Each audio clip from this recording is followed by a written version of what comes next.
Hello and welcome to the Road to Autonomy. I'm your host, Grayson Brulte. The Road to Autonomy is brought to you in part by Stantec Generation AV.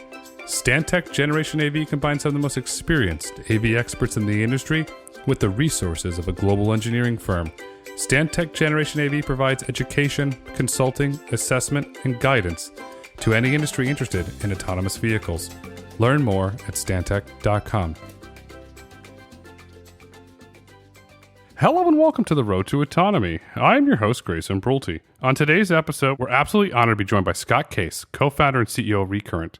Welcome to the podcast, Scott. Hey, good to talk to you. I'm super excited to have you here. I am a huge unbiased fan of the company. I think what you're building at Recurrent is the future because monitoring the battery will be absolutely mission critical in the future. So thanks for coming on today. That's great. That sounds biased, though. It sounds like you're biased towards the company.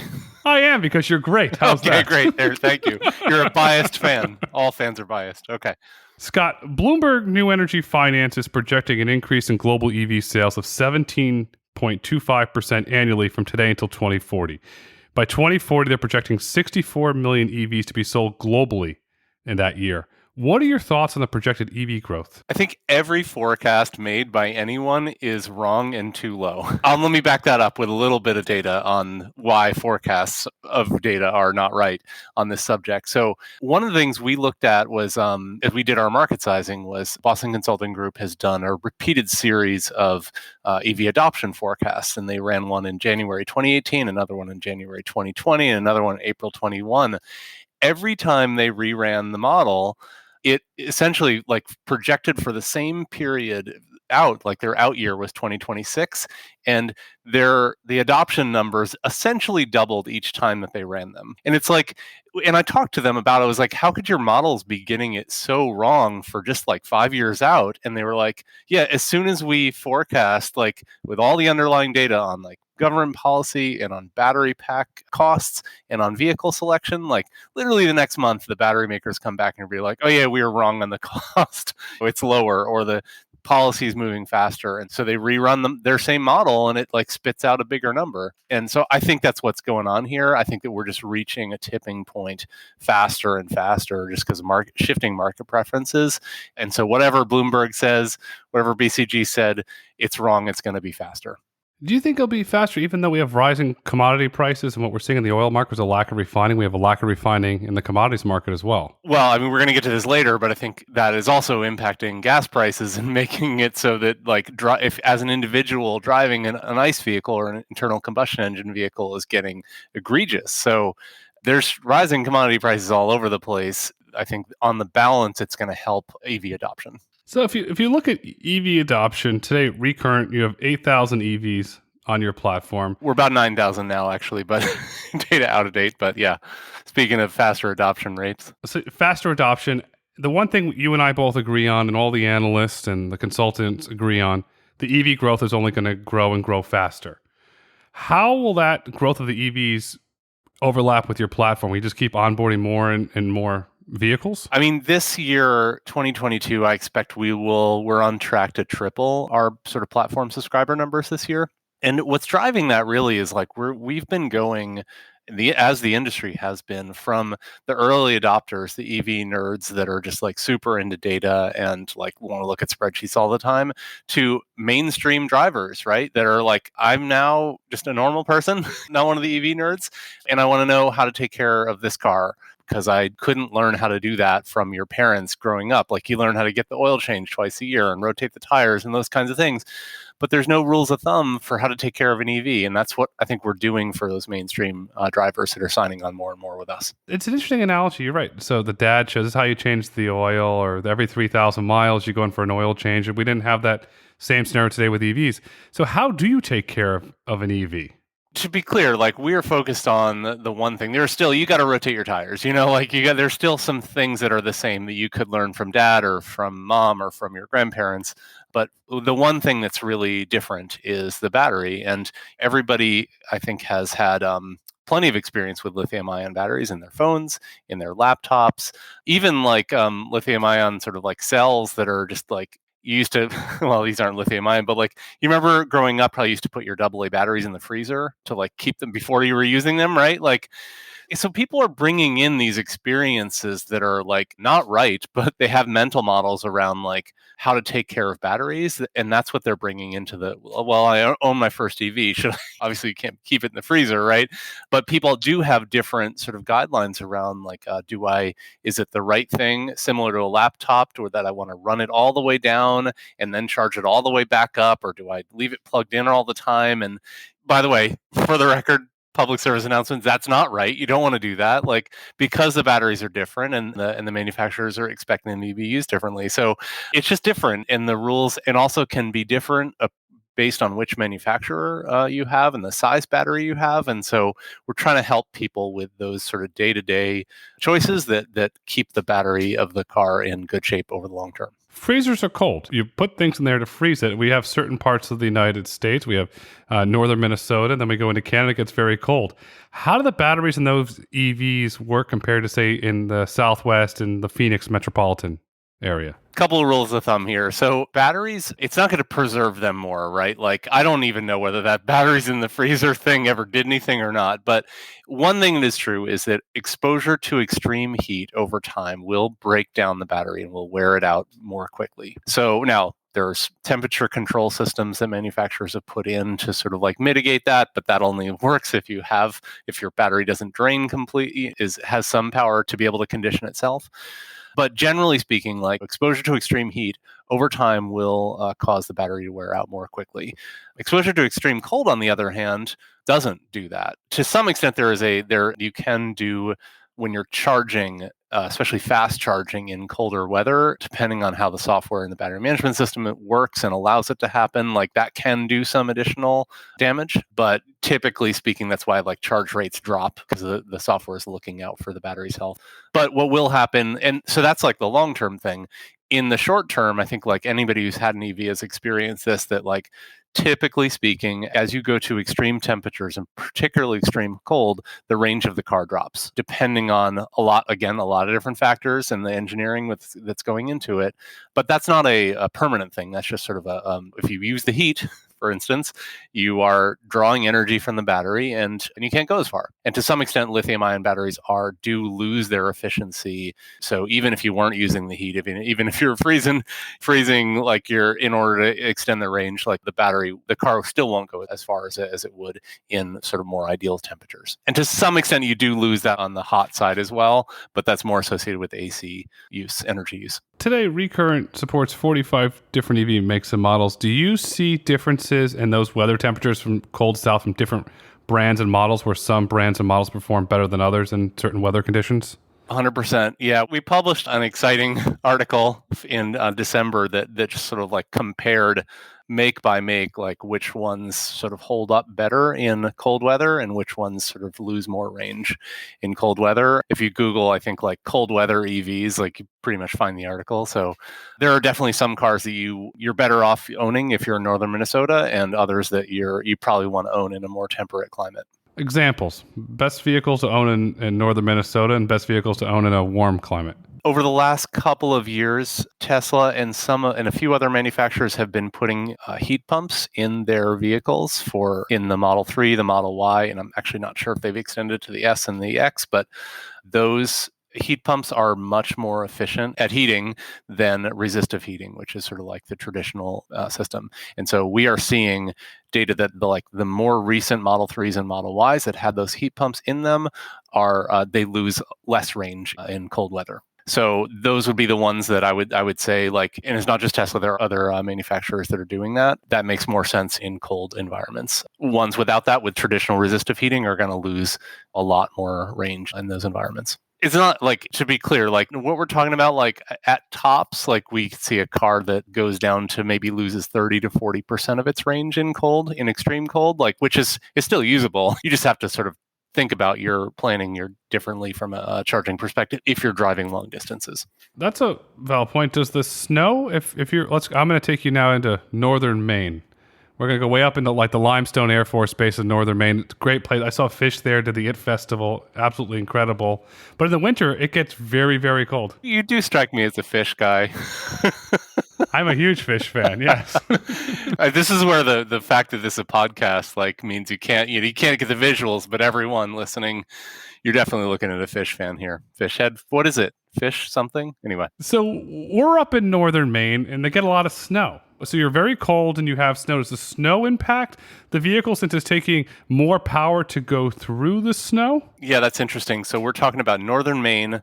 Apparently they don't plow their roads in northern Maine. Is that what we're talking about? Or is this a plowed road? It's a plowed road, but the way that the snow comes down there is incredible. It's like I'll give you an example. I live in southern Florida.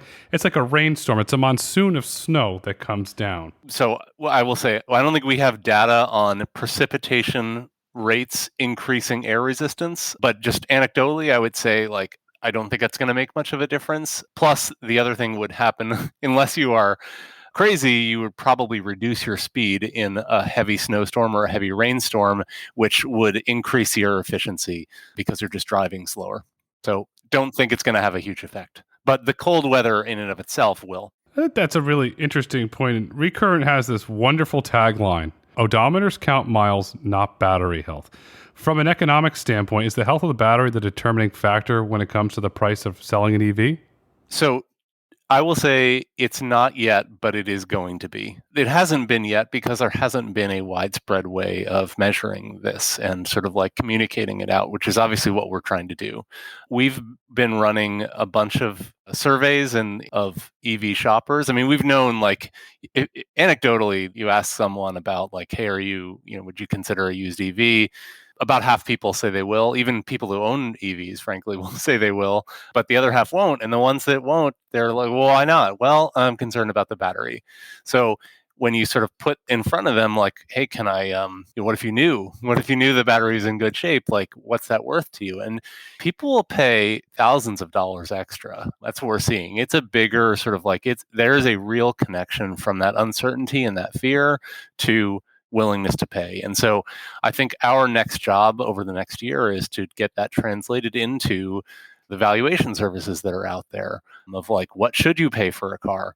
Doesn't matter what the odometer says on this. I mean, a classic example, every Chevy Bolt ever made, there's over 100,000 of them.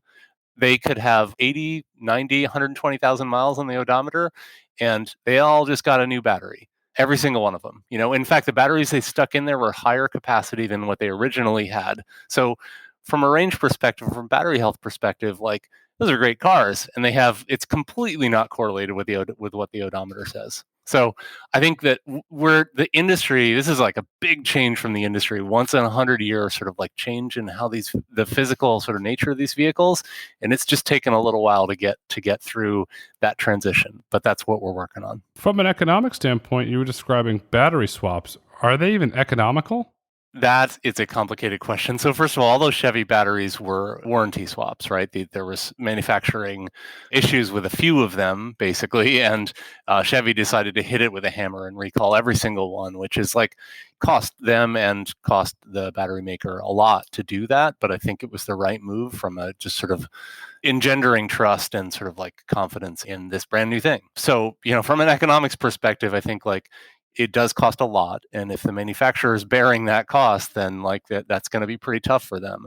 But when you get out of warranty, okay, now now the calculus gets really interesting. So I would say, generally speaking, first of all, there's not that many cars out of warranty, but of the ones that are, can cost $10,000, $15,000 to do a battery replacement. Now, a 2013 Nissan Leaf sells for $10,000. If you have to go and do a battery replacement on it, you pay $10,000 for the car, and then it's it needs a new battery. You basically bought a brick. That really changes the dollar figure. Now, once someone puts a new battery in that car, it can go for another 8 years. And in fact, we even saw the other day, someone did a battery replacement of a 2015 Nissan Leaf, and they put a 2022 Leaf battery in it. And it was weird to look at the dashboard was range of, I think it's 305 miles as a max range for this car because it had a way higher capacity battery than it originally did in there. That car is going to go for a long time and is much more valuable than it was when it was sort of new from a range perspective. So the battery swaps, I think that battery swaps are economical if you know who needs to do them. And what should happen in that case is that whoever needed to put a new battery in, should have not paid a lot for that car. And then when they go to sell it, they should get paid a lot for it, right? Like that should be sort of like baked into the cake at each point. But the problem is right now is like no one knows. There's no sort of communication around like, okay, this car is in great shape, the battery being, so it should sell for something that's completely unconnected to its odometer number and its make, model, year, and everything like that. Because like, here's what you're actually getting. I'll give you an example. So Uber has an agreement with Hertz to offer drivers the option to rent a Tesla. The goal is to get 50,000 Teslas in the fleet by 2023. What happens when the vehicles are done with the fleet? Traditionally, Hertz then sells them as used vehicles.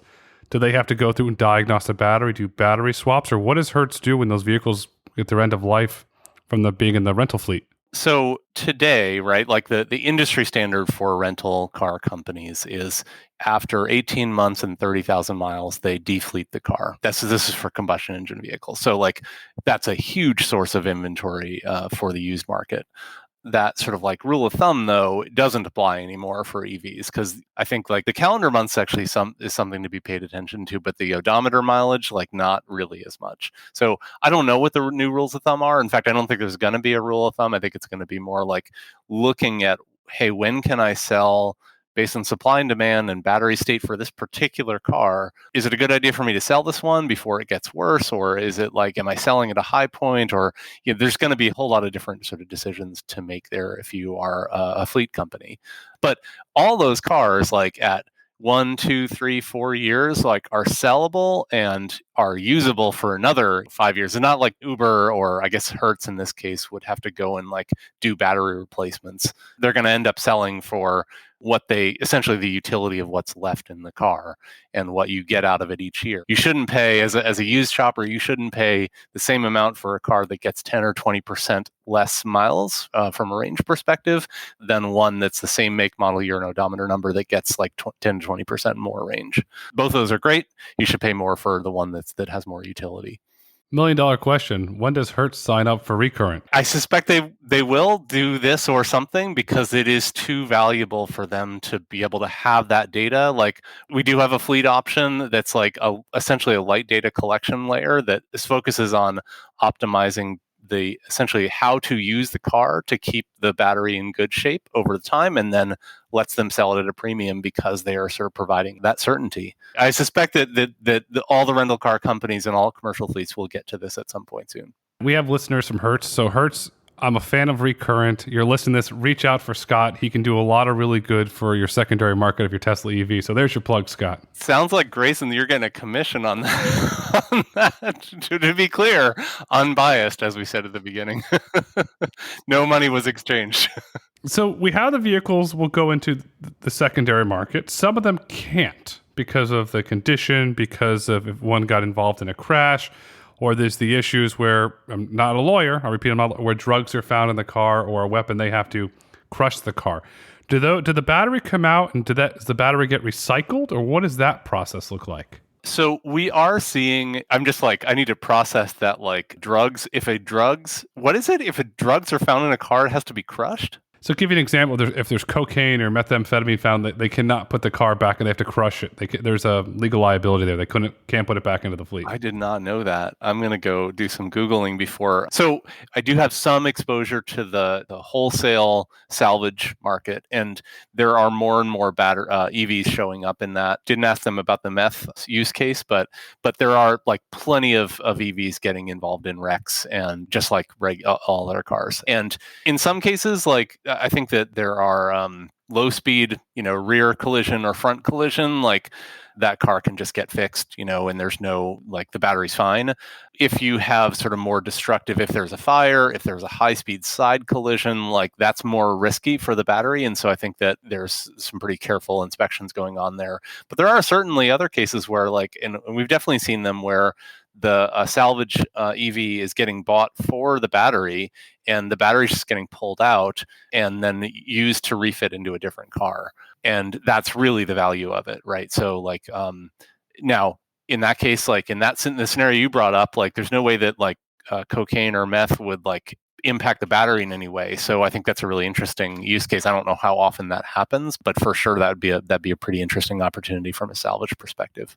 When I had the conversation with those individuals, they wouldn't tell me how often it happens. All they would tell me, it happens more than you think. And I said, okay, that's enough knowledge there. We look at that. So the car is going bye-bye because of the situation we described.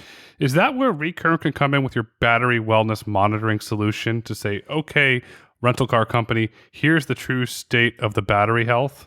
Yes, and to be clear, like I want to make sure, because I know you have lots of EV drivers listening to this. I mean, this is not our primary use case that we started out with, and we continue to offer the majority of the time is just an individual vehicle owner. So if you have an EV, you can sign up for free to essentially track your car with Recurrent, and we have 9,000 cars essentially. So like if you have we are going to be able to give you the ability to have an apples to apples comparison to know if you're a Model 3 or if you're a Nissan Leaf or your Ioniq 5, how it's aging against all kind of a comparable set. And that's normalized on a kind of temperature basis. So we have cars in all 50 states and all the different climates. And we can kind of do an apples to apples comparison of a Model 3 in Phoenix versus a Model 3 in Vermont and understand, like, is it good? Is it normal? Is it degrading more quickly than maybe is average, or even degrading in a way that like is indicative of something wrong here, like you need to take it back to the manufacturer. So all of that's free for individuals and will be, right? So it's like the idea for us is like, hey, we're gathering data to make our model smarter, and so we're able to offer this as a free product that helps you take care of your battery, gives you those rules of thumb, and then at the end when you're ready to sell it, sell it at a premium because you have that sort of proof point. For an individual that's listening that has an EV and wants to sign up, where can they go? Yeah, just Google Recurrent, and there's a right on the website. It's a way to join the community and sign up. For the time being, we're a small enough company that you will have to scroll past the definition, the Oxford English Dictionary definition of the word recurrent, but then we're right underneath that. Any day now, we will pop above the hated dictionary of the word recurrent. As your company grows and you get more traffic, you probably will get ahead of it. Who knows? The Google algorithm could change. We never know. I would imagine at some point, fewer people will be interested in looking up the different dictionary definition of a medical term versus EVs. What have you learned since you first introduced the service? Or anything that you said, aha, this was really interesting. I never thought of this. Well, I guess like I maybe more about, there's like lots of interesting data that we're seeing of the batteries level, which ones hold up better, which ones sort of hold their range better or worse in cold climates. But I will say like something that I've learned more that's been more surprising is the different drivers, the different car owners. And I think when we started, the people that were, I mentioned this earlier, the people that were signing on initially were just like deep EV nerds, early adopters who just love the data and love like just sort of participating in that community. And the people that are signing on with us now are more like mainstream, like, early majority that's who's buying EVs now. And those folks are different on what they are looking for in sort of like in there. We do these monthly reports, right, for all the subscribers. And the early adopters are really like the more data, the better. The mainstream folks are just like, just let me know things are okay. If there's a thing that I need to pay attention to, like maybe a little tip on how to set my charge level for the health of the battery or whatever. But they're just looking for something different. And then the other thing is like the early adopters were much more tolerant of a rough user experience of like frankly, as a startup we had at the beginning. And the mainstream folks are like, yeah, if it doesn't work immediately and perfectly, I'm just going to get frustrated. So I think that's a challenge we have to have as a company that's sort of appealing to mainstream buyers. Like there's regular people driving EVs now. My uncle like bought a Volkswagen ID4. He's not like a data nerd. Like he just wants to drive around. He lives in a place with pretty expensive gas. So, he's like, and cheap power. So he's like, this is a great deal. But it's just like those types of people are looking for something different. The gas. So we have record high gas prices of $4.58 a gallon. In your April 22 report, you reported that used EV prices have increased 25% since March 2021. Are the high gas prices driving consumers to EVs and subsequently signing up for Recurrent? So this is it. Oh boy, this is some really interesting stuff. So yeah, Grayson, what you're referring to is every quarter we do a used EV market report that we look at market trends and prices and that sort of thing. So that was the most recent report that we put out. So here's what's crazy. High gas prices haven't factored into that at all. Not yet. They're going to, and I'm going to talk about that in a minute. But all of that 25% increase in used EV prices is as a result of supply chain disruptions on the new side, like wiring harnesses from Ukraine and lithium from Russia and shutdowns in China, just general supply chain sort of like mess that's hit everything, and a shift in market preferences. People are shifting from more and more people are saying, I want to consider an EV. So gas prices aren't in that yet, but that's going to reflect in that. Basically, there's a great graph from the ANL.gov, ArgonNationalLaboratory.gov, that looks at and graphs the price of gasoline, like over time, price of gasoline, which has obviously gone up and down all over the place. And then the price, so the number of sales of hybrid vehicles and the number of sales of plug-in vehicles, data set going all the way back to 1999, well before there were any plug-in vehicles, but right when hybrids were introduced. And you see over this 20-year time period, pretty strong correlation between price of gasoline and the hybrid sales, right? As you would kind of expect, gas goes high, people go buy Priuses. That was essentially the correlation forever. Now, from 2010, when the first plug-in battery cars sort of started, they've just been sort of growing steadily from 2010 for the first 10 years to 2020. And it wasn't particularly correlated with gas prices. You just sort of saw this beginning market shift. And so since early 2020, battery electric cars have just absolutely skyrocketed and taken off and haven't looked back. And it doesn't look like it's correlated with gas prices. It's just a market shift that's happening. So you certainly have undeniable economics. It is already cheaper within a couple of years to purchase and operate a battery electric car in most places in the US. And it's getting to the point where it's sort of cost effective, at point of purchase at this point too. So the economics are pretty clear about this, and they get more clear as gas prices continue to come in. But that's what we're going to see in the coming year. Looking at the coming year, this summer, JP Morgan's predicting $6 a gallon, national average. There's places I was reading in the terminal in California, over $7 a gallon. I repeat, $7 a gallon. Does that start to people say, wait a second, we understand the economics, there's not enough refining capacity, this administration will not allow new refining to come on. We can go to $8, $9 at the rate it's going. Does that freak a consumer and say, wait a second, I'm getting an EV? All right, so here's who I'm worried about. You ready for this? The people that make the gas station signs and the pumps are screwed. Because you know why? They won't go above $9.99. There's not an extra digit there. So every gas station is going to need new hardware and new sort of signboards and stuff like that for when we go to $10 and up per gallon. So we're not actually that far. Today, $4.59 is our national average. JP Morgan, that prediction you were talking about, $6 a gallon. Now, this is different, right? A national average means some's above, some's below. At a national average of $6 a gallon, California will be above $7.50 a gallon, right? Now, that's average. Let's just go back to the last sort of spike. I Googled this, right? So the most expensive gas station in the country in early March, that was right when the Russian invasion started, Mendocino, California, is a gas station that was selling gas at $8.45 a gallon. That was when the national average was $4.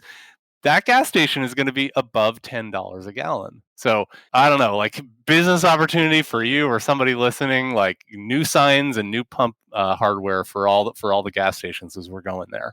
Now, signs aside, it's not my business, right?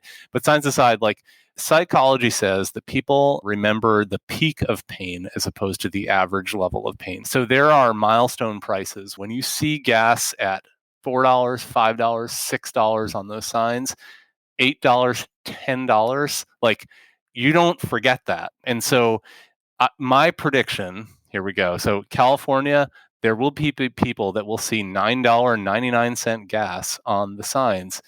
No one can unsee that. No one will buy a gas car again in California when they see that $10 a gallon gas. Now, that's just a psychological like thing you can't unsee, you know? So now, is that going to translate to immediate uptick in EV sales? Actually, no, because what it will translate to is huge waitlist increases in the EVs. Like we're already supply constrained on new EV purchases. And so you won't see like when we hit those numbers this summer, you won't see like, oh, immediately EV sales skyrocket. It's just going to add to the backlog of waitlists. So the way to get ahead of that, frankly, is to waitlist, to pre-order the EV now that you want to get before everyone piles into it this summer when they see those high gas prices. I'm going to make this comment. I want to read some really interesting data to you here. There are multiple reports that we're going to have rolling blackouts this summer due to the energy demand. But I want to look at this because so even though we have rolling blackouts that are predicted to come, especially mainly in the West and California, in Q1 2022, the Tesla Model Y and Model 3 were the best-selling vehicles in the state of California. They sold more than the RAV4, which is an internal combustion engine, not the electric one, the internal combustion engine one. They outsold them. There were 21,812 Model Ys registered and 21,506 Model 3s registered during the quarter, with 43,318 new Teslas coming online. And it's in one quarter in one state, right? That's what you're saying? Yep, in one quarter in one state.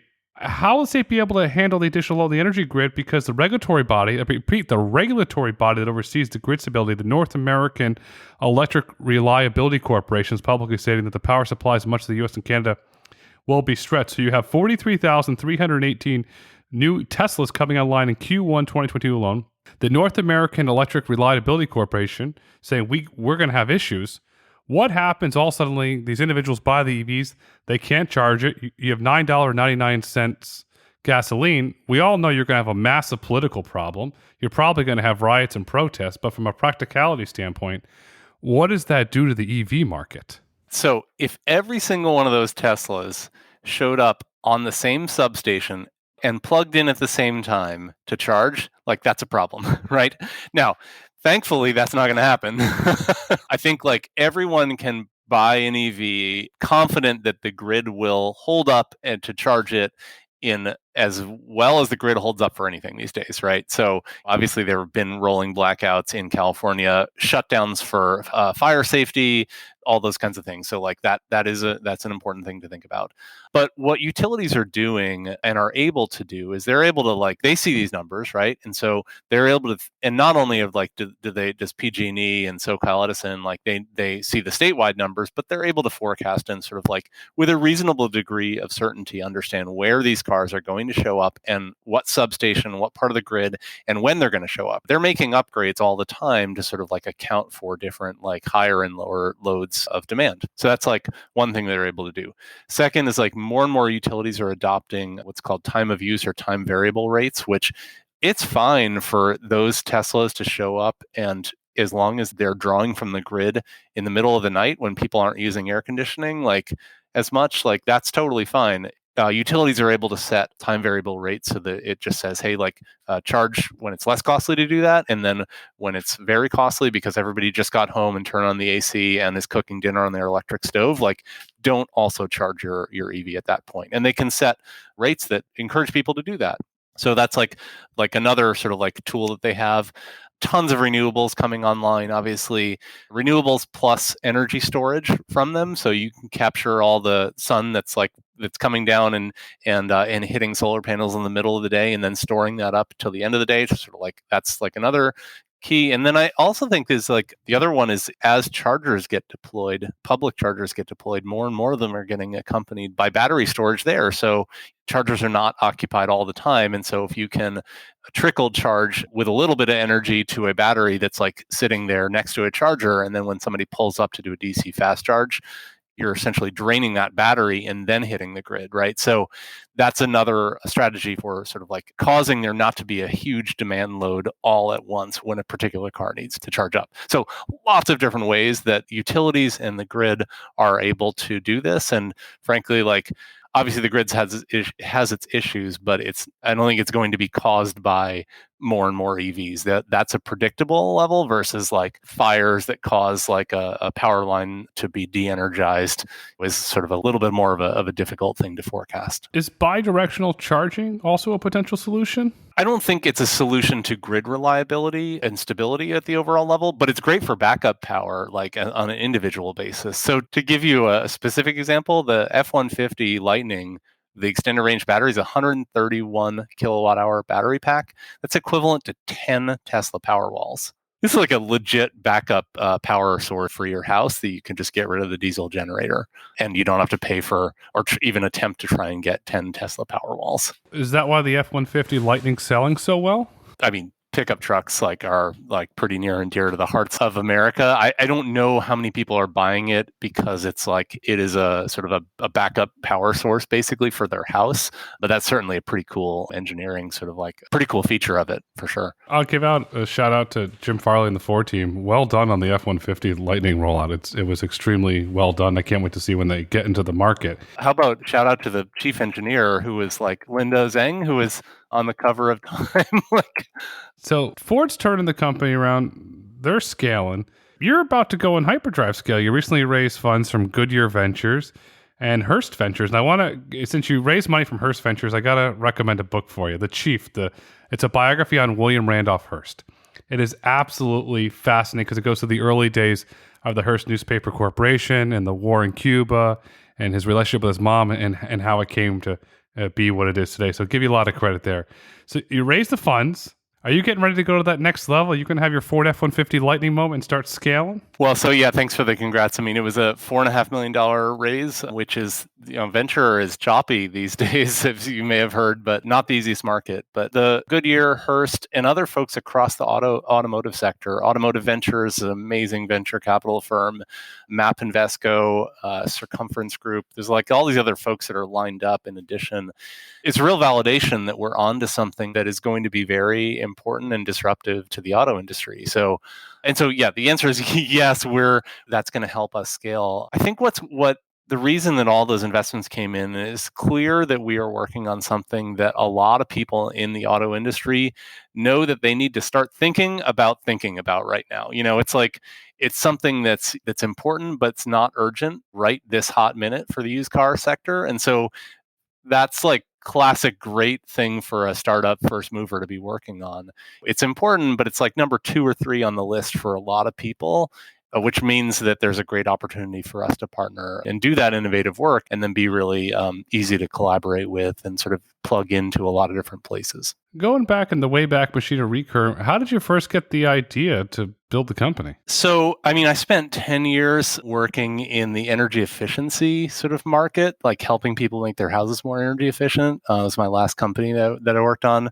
When we sold the company in 2019, I was like, all right, well, what's the next way I'm going to chip away at the problem of, climate change? And, for me, it was all right, well, I'm a pretty pragmatic person. I'm like, all right, well, where's the next sort of 20% of emissions that I can sort of chip away at?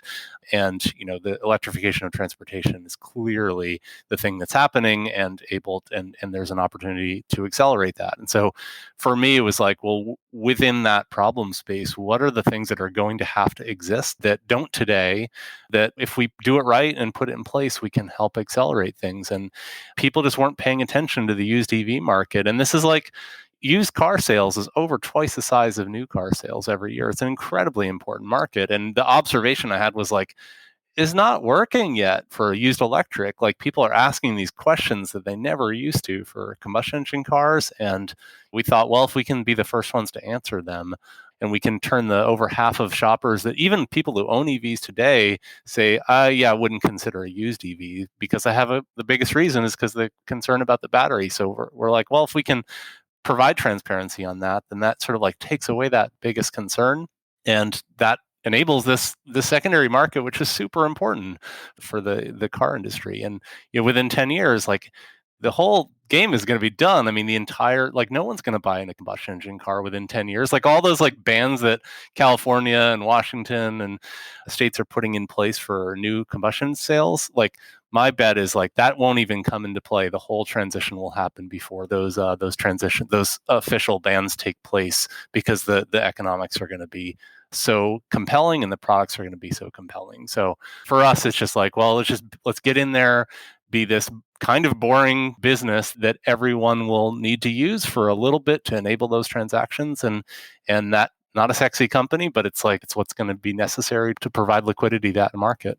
You're not a boring business. You're a fascinating business. You publish really good data. So keep publishing the data because I enjoy reading it. I love reading your data. As I said to you offline, and we do have listeners at Bloomberg LP, please start ingesting Recurrent data into the terminal. It'll be absolutely wonderful. You ingest benchmark minerals data, you inject this data, that data. Let's start ingesting Recurrent data. Let's go. Putting this conversation into context, how do you describe Recurrent, Scott?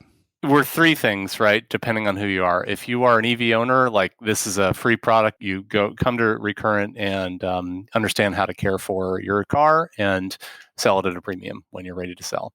For people who are considering buying an EV for the first time, we're basically like a vehicle condition report for, you wouldn't buy a used car without looking at a Carfax report.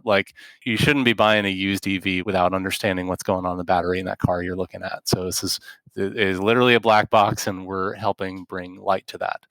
And then from car dealers, we are, I think they understand that pandemic started this, but certainly is accelerating a trend of, more and more of the vehicle sales process is going digital. And so when you don't have sort of the ability to go kick the tires, because it's not the way most people are shopping anymore, more and more transparency is needed. And this fits in with that.